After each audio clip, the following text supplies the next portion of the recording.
Geometric and telescoping series. If we add the terms of an infinite sequence an, that is in fact sequence means just the list of numbers a1, a2, a3 and forever. If we add these numbers, then we get an expression like this, just the sum. That is called, this expression is called an infinite series or just a series, and we denote for short by the symbol this. This is in sigma notation, just the sum of ai or an, where n goes from 1 through all the way infinity. Sometimes we don't write that, just some an. Now question, can we find the sum of the series? That means when we are adding infinitely many terms, is the sum defined? Like here, can we find the sum of following two series? We got 1 plus 2 plus 3 plus etc. forever. If we want to write in sigma notation, this is pretty much sum of n and goes from 1 through infinity. Okay, this is a series. So what is the sum, you think? So when we add, the sum is going to be very, very, very large. So the sum does not exist. So in fact, infinity, or we say does not exist. We cannot find the sum. It's too large. How about here? When we have, let's say, 1 over 2 plus 1 over 4 plus 1 over 8, as you can see, the bottoms are getting bigger and bigger. Bottoms are just 2 times the previous bottom. So does it make sense to find the sum here? It did not here. Okay, let's look at here. Now I'm just gonna find the sum in this table. Okay, if I just take the sum, yes, 1, we denote by sum of first term, just the first term, 1/2. Okay, let me write in decimals. That's 0.5 when I take just one term. Yes, 2. If I take first two terms, that means 1/2 and 1/4. 1/2 and 1/4. That's half and fourth, 3/4. And if I take 3 terms, we are just taking in this way. Okay, let's see what's going to happen. So it comes out to be 0.876. These sums are called partial sums. We are just taking one term, first, just one single term, or 2 terms, third terms. If we keep doing this, let me show you here. So here is the table. So if we just take one term, 0.5, if we take 2 terms, we get 0.75, 3 terms, 0.875. If we take 4 terms, okay, it's gonna be 0.9375. If we take 5 terms, 1, 2, 3, 4, 1 over 32 here, then we're gonna get 0.96. As you can see, even if we add more and more terms, here 25, we are getting 0.999997. When we added 20 terms, we had 0.9999. So this means even if we add more and more terms, like 30, we're gonna get just 0.999999. So it looks like the sum is approaching a limit. And we can guess that's 1, right? 0.99999, that's 1. So yes, it makes sense to talk about the sum, though we are adding infinitely many terms. So in this case, this sum is in fact 1 when we take infinitely many. So we still can talk about the sum, and that's what we do. Okay, if the sum or infinity all the time like this, then it would be a waste of time. So when we get the sum, okay, is a finite number, then we say the series converges. Like here, when the sum is very large, like does not exist or infinity, sometimes it could be negative infinity, or we cannot even find in some cases, that in that case we call the series diverges, or the divergent series. So here is the formal definition. So when we get a series like this, then we find partial sum, and let's denote Sn by nth partial sum. That means S1 means just the first term, A1. S2 means A1 plus A2, first two terms. S3 means A1 plus A2 plus A3. Now we got the idea. So Sn denotes its nth partial sum. So Sn is just A1, A2 all the way to An. And we can write this in sigma notation in this way. But you got the idea. Sn is just the sum of first n terms. S5 means sum of first 5 terms. So when we write these partial sums, now we have a sequence of Sn. So S1 just first term, S2 A1 plus A2, S3 A1 plus A2 plus A3, etc. So we get a sequence means just the list of terms, in this case this sequence of partial sums.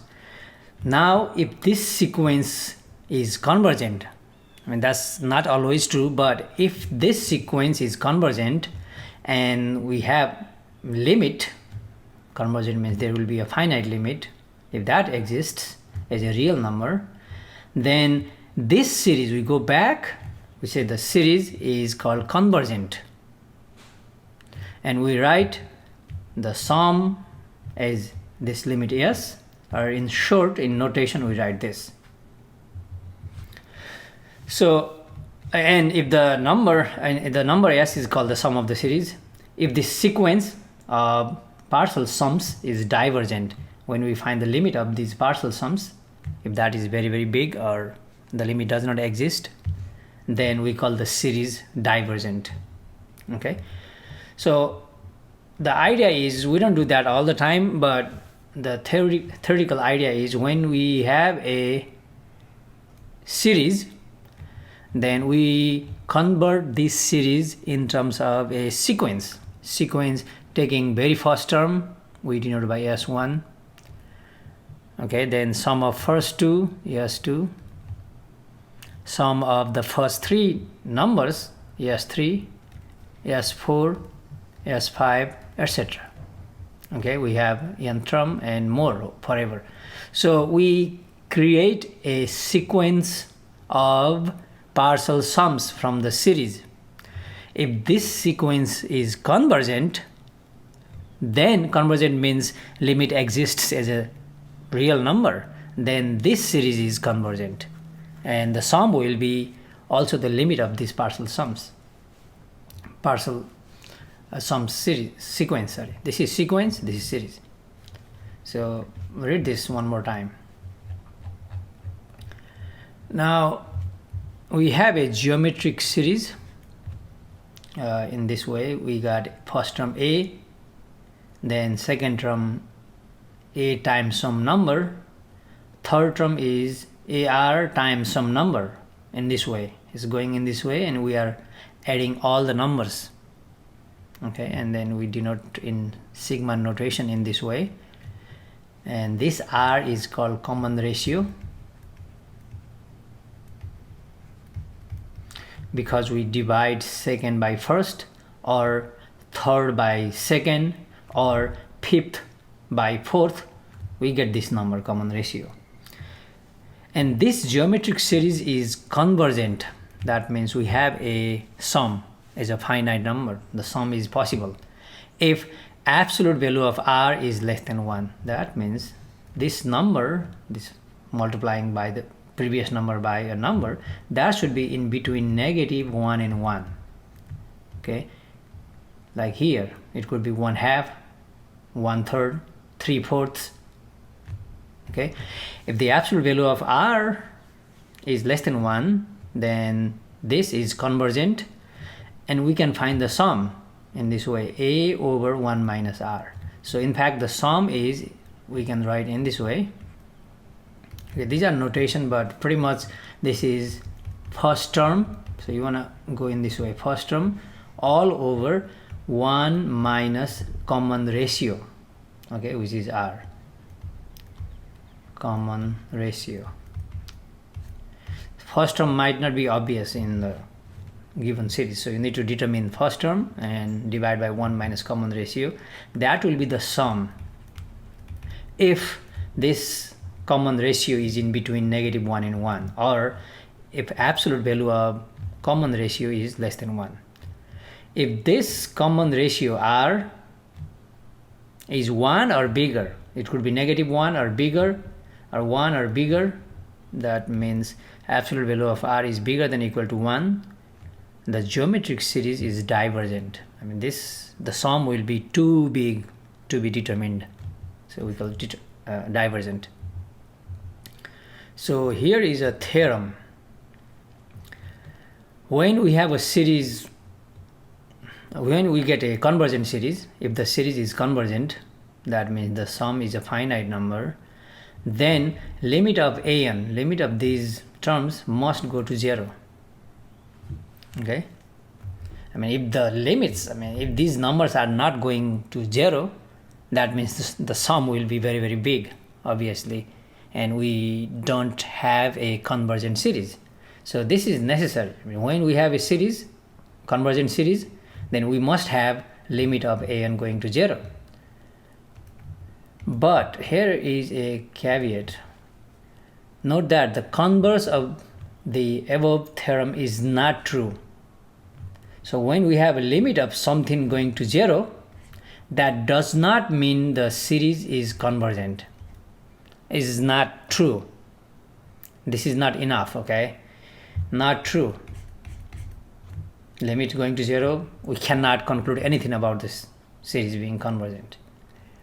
But this one is necessary. I mean, this thing is necessary, means when we have a series, and the first thing we need to have is limit of these things going to 0. That's the necessary for a series to be convergent, but not enough, not sufficient.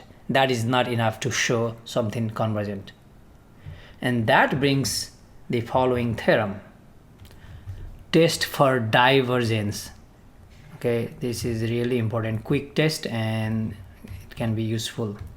So when we have a series an given, and if the limit of an does not exist, or if the limit not equal to 0, not equal to 0 means it does not exist, in these two things, then the series is divergent.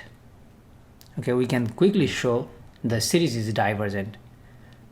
Limit 0 does not mean it's convergent, okay, we said that, because this thing is necessary condition but not sufficient.